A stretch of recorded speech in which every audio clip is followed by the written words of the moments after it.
सज्जनों, आज की कहानी बहुत ही मार्मिक है, तो आप लोग बने रहिए हमारी वीडियो के अंत तक। किसी समुद्र के किनारे एक टटीरी का जोड़ा रहता था। टटीरी जो थी अंडे देने वाली थी।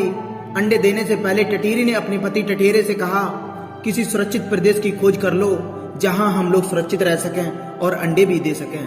तभी टटीरे ने ऊंची आवाज में कहा कि यहाँ सभी स्थान सुरक्षित हैं, तू चिंता ना कर। टटीरी बोली, जब समुद्र में ज्वार आता है तो उसकी लहरें मत वाले हाथी को भी खींच कर ले जाती हैं, इसीलिए हमें इन लहरों से दूर कोई स्थान देख लेना चाहिए। टटीरा बोला कि समुद्र के अंदर इतना साहस नहीं है कि वह मेरी संतान को हानि पहुंचाए, वह मुझसे डरता है और इसीलिए तू निसंकोच होकर इसी तट पर अंडे दे दे। और ये सारी बातें समुद्र ने सुन ली और समुद्र सोचने लगा कि टटीरा ये बहुत ही अभिमानी है। आकाश की ओर टांगे करके भी इसीलिए सोता है कि इन टांगों पर गिरते हुए आकाश को थाम लेगा। इसके अभिमान का भंग होना चाहिए। और यही सोचकर समुद्र ने अगले दिन ज्वार आने पर टटीरी के अंडों को लहरों में बहा दिया। टटीरी जब दूसरे दिन आई तो अंडों को बहता देखकर रोती बिलखती टटीरी से बोली, मूर्ख, मैंने पहले ही कहा था कि समुद्र की लहरें इन्हें बहाकर ले जाएंगी, किंतु तूने मेरी अभिमान बस मेरी बात पर ध्यान नहीं दिया। सज्जनों, कहा जाता है जो लोग अपने प्रियजनों के कथन पर जो ध्यान नहीं देते उनकी दुर्गति होती है। और इसके अतिरिक्त बुद्धिमानों में भी वही बुद्धिमान सफल होते हैं जो बिना आई विपत्ति का पहले से ही उपाय सोच लेते और जो होगा देखा जाए कहने वाले शीघ्र ही नष्ट हो जाते हैं। यह बात सुनकर टटेरे ने टटीरी से कहा, मैं मूर्ख नहीं हूं, मैं अभी अपनी चोंच से पानी बाहर निकालकर समुद्र को सुखा डालता हूं। टटीरी ने कहा, समुद्र के साथ तेरा बैर तुझे शोभा नहीं देता, इस पर क्रोध करने से क्या लाभ। सज्जनों, अपनी शक्ति देखकर हमें किसी से बैर नहीं करना चाहिए, नहीं तो आग में जलने वाले पतंगे जैसी गति होती है। लेकिन घमंडी टटीरा फिर भी अपनी चोंच से समुद्र को सुखा डालने की डींगे मारता रहा। तब टटीरी ने फिर से मना करते हुए कहा कि जिस समुद्र को गंगा यमुना जैसी सैकड़ों नदियां निरंतर पानी से भर रही हों, उसे तू अपने बूंद भर उठाने वाली चोंच से कैसे खाली कर देगा। टटीरा तब भी अपने हट पर तुला रहा।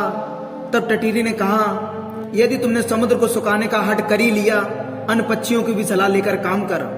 कई बार होता है कि छोटे छोटे प्राणी मिलकर अपनों से बहुत बड़े जीव को भी हरा देते हैं, जैसे चिड़िया, कटफोड़ा और मेढक ने मिलकर हाथी को मार दिया था। टटीरा बोला, ठीक है, मैं दूसरे पक्षियों की सलाह लेकर समुद्र सुखाने का काम करूंगा। ये कहकर उसने बगुले, सारस, मोर आदि अनेक पक्षियों को बुलाकर अपनी दुख की कथा सुनाई। उन्होंने टटीरे से कहा कि हम तो अशक्त हैं, किंतु हमारा मित्र गरुड़ अवश्य इस संबंध में हमारी सहायता कर सकता है।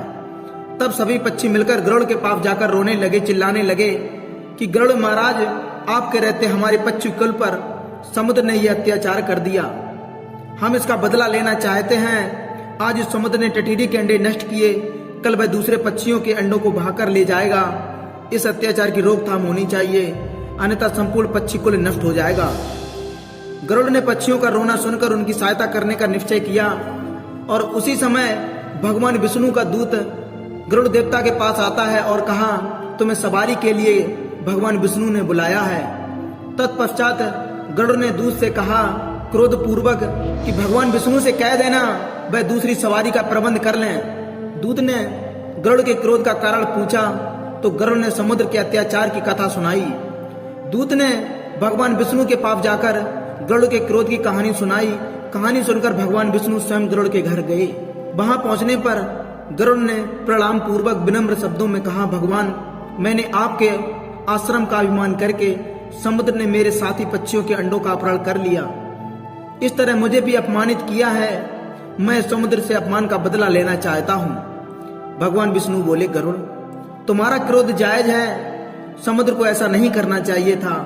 चलो मैं अभी समुद्र से उन अंडों को वापस लेकर टटीरी को दिलवा देता हूँ, उसके बाद हमें अमरावती भी चलना है। तब भगवान विष्णु ने समुद्र के पास जाकर समुद्र से कहा, अपने धनुष पर अग्नि बाण को चढ़ाते हुए समुद्र से कहा, दुष्ट, अभी उन सब अंडों को वापस कर दे, नहीं तो तुझे क्षण भर में सुखा डालूंगा। भगवान विष्णु के भय से समुद्र ने उसी क्षण अंडे वापस कर दिए और टटीरी और टटेरा खुशी होकर भगवान विष्णु को प्रणाम करके वो दूसरी जगह रहने लगे। सज्जनों, हमें किसी भी बात का अहंकार नहीं करना चाहिए, क्योंकि अहंकार रावण का भी नहीं चला। तो सज्जनों, वीडियो कैसी लगी हमें कमेंट बॉक्स में जरूर बताएं। अगर चैनल पर नए हैं तो सब्सक्राइब जरूर कर लें। तो नारायण सागर हरि की संपूर्ण ब्रह्मांड में सदा सदा के लिए जय जयकार हो, जय जयकार हो, जय जयकार हो।